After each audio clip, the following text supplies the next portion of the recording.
What's going on YouTube? This is Tommy again, and in this video I'm gonna show you 7 things I dislike about the car, and then in the next video I'm gonna show you 7 things I really love about the car.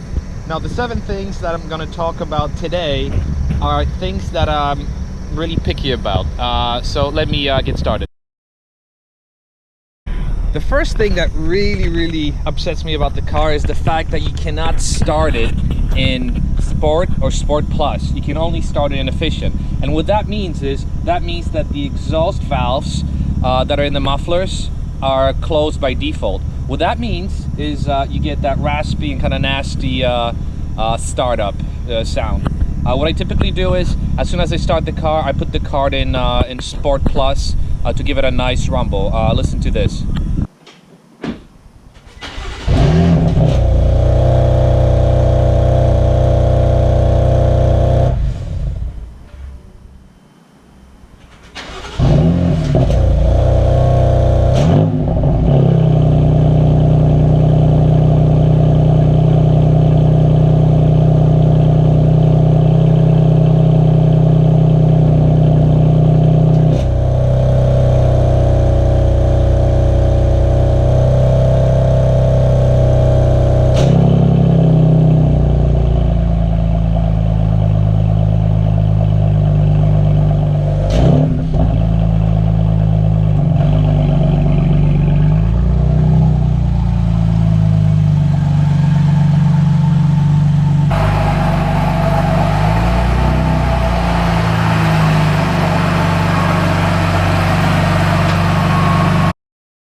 As we go inside, the second thing that really upsets me about the car is the fact that you cannot use Rev Matching in Sport Plus. You can only use Rev Matching in Sport and Efficient.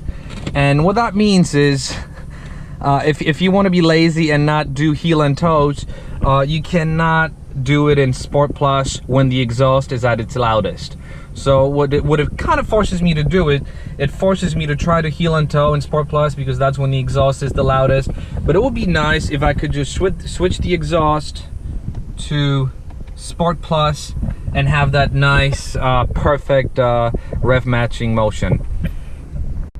So let me show you how this works. So we're in Sport Plus now, and we're gonna go into first, second, and then let's go into first again. Nothing. The car kind of jerked, and it wasn't a smooth transition. Obviously I did not heel and toe. Ah, yes. Now let's do the same thing in Sport. Let's do it in Sport. The same motion. Go from first to second, and then back into first. You noticed how the car automatically hit the throttle for a much smoother transition. Now when you're on the street or on the highway, it doesn't really matter, but when you're at the track, it really matters. It would be really nice to have a really loud exhaust with those perfect shifts. Another thing that really upsets me about the car is the temperature gauge, and what I mean by that is the following.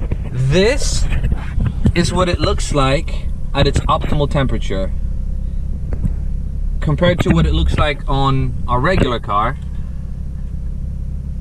You would, for someone who doesn't know about these cars, you would think that the car just never warms up. Maybe there's something wrong with the thermostat. I know it shows 250 up in the middle, but every single car that I've driven in the past had the optimal temperature right in the middle. So you had a needle pointing vertical when the engine fully warmed up, and you knew when you could get going. I know you have these rev lights here that shows you when you could redline when the engine is fully warmed up. But why did they design it like that? Why not just keep 185 or 200, whatever the optimal temperature is, in the middle, and anything that fluctuates to the right or left is something to be concerned about. I have a feeling I'm gonna get a lot of heat for the next one as well, but I have to say it. I am really not happy with the position of the iDrive controller, and let me show you why. When you're driving, and you're shifting your gears, first, second, whatnot, it would be much better to have the iDrive controller somewhere over here. Make it smaller, maybe move the shifter to the left, but that way it's a natural motion of your hand that goes left to the shifter and then right to the iDrive controller. In order for me to use the iDrive controller, what I have to do is, not only do you have to shift gears, then you kind of have to uncomfortably move your hand up. And I gotta say, it is kind of uncomfortable. It kind of forces you to move your shoulder back. Maybe it's my muscles that I used to have, but I will be much happier if this iDrive controller was situated somewhere right over here for a much smoother transition for your hands. Alright, I know I bought a performance sedan, and there are things I shouldn't be complaining about, but I will. This car has an unnecessarily shallow trunk, and I found out about it the hard way when I was trying to stuff a normal size cooler into the trunk. It simply does not fit. And let me show you. I mean, it looks fine, and I'm sure many people, most people will not complain about it, but then I feel like there was a way to make this side over here deeper, to allow for a deeper trunk overall. Again, I'm only comparing it to the previous car that I've had, and I used to stuff a lot of stuff in the trunk.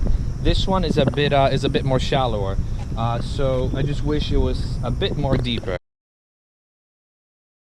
So another thing that kind of upsets me about the car is the fact that if you don't upgrade to the carbon ceramic brakes, you're stuck with something that looks nice.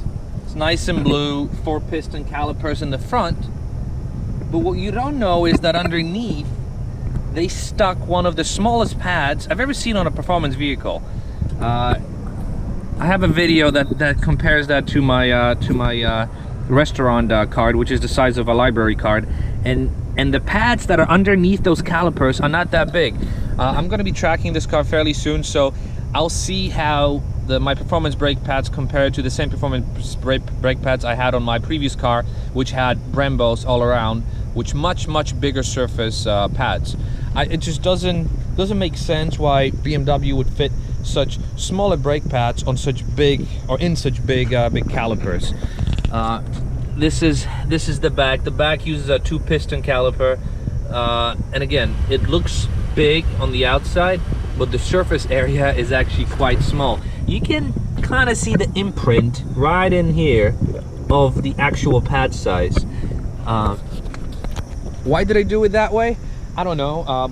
For performance driving, I have a feeling I'm gonna have to be upgrading to much bigger rotors, but time will tell, so let's see.